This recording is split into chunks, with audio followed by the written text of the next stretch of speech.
Yeah, so for us as a service and technology provider, this event gives us the opportunity to meet with financial institutions and regulators across the African continent. That allows for knowledge sharing, which ultimately leads to better, trade and transactions between various parties on the continent. With a lot of the African countries currently grey listed, this is an important forum for us, an important platform where subject matter experts can discuss risk compliance, financial crime prevention methods with the members as well as the regulators. So for beneficial on both sides. Yeah, because talking about solutions here, artificial intelligence definitely can play a whole lot. And I'd like you to speak to the role AI can play to streamline the compliance process. Okay, so I mean, I think from a compliance point of view, it's a very detail-orientated process.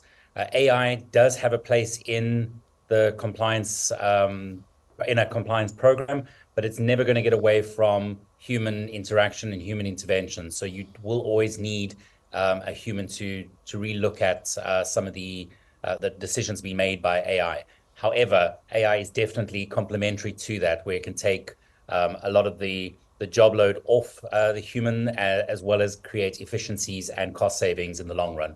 But I think at the moment we're at a point where it's still a combination of human plus AI, which we potentially move to a more AI-focused process in the future.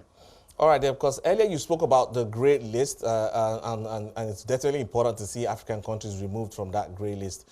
But what practical steps should African countries be taking to meet the FATF's criteria? So I think the regulators and governments in the countries in Africa are taking steps to align with recommendations from the FATF.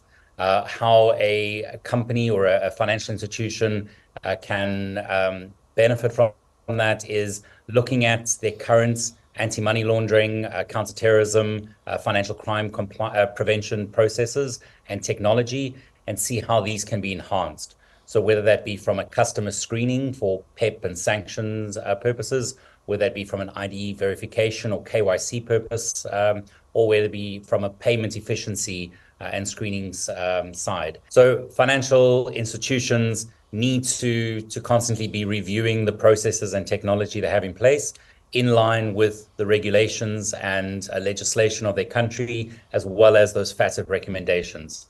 That then allows those countries to move closer to removal from the FATF grey listing, but also it enhances the financial crime capabilities of the country and the financial institutions within that country, which facilitate trade and investment. All right, but from the conversations so far, what has been the biggest takeaway for you? The biggest takeaway here is around UBOs and access to that information. So ultimate beneficial ownership is core to any anti-money laundering program. It's also a key focus of the FATF. One of the challenges we have in Africa is access to this information, but we are seeing slowly governments and regulators drafting new legislation, drafting new regulations to make access to this information easier. And then as a technology provider like Lexis Nexis Risk Solutions, we can then take that data combined with technology to give the financial institutions access to that to remain compliant. All right, but looking at the future of compliance in Africa, what trends or innovations are likely to shape that space over the next decade?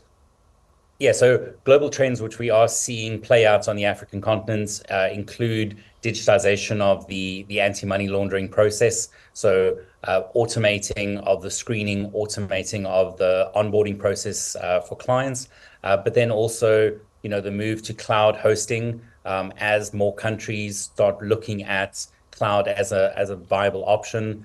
We're seeing that as a big trend. And then specifically within the banking sector or financial institution sector, the reduction of false positives is still something that is top of mind.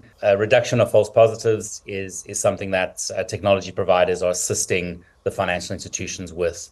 And that's, again, touching on the efficiency.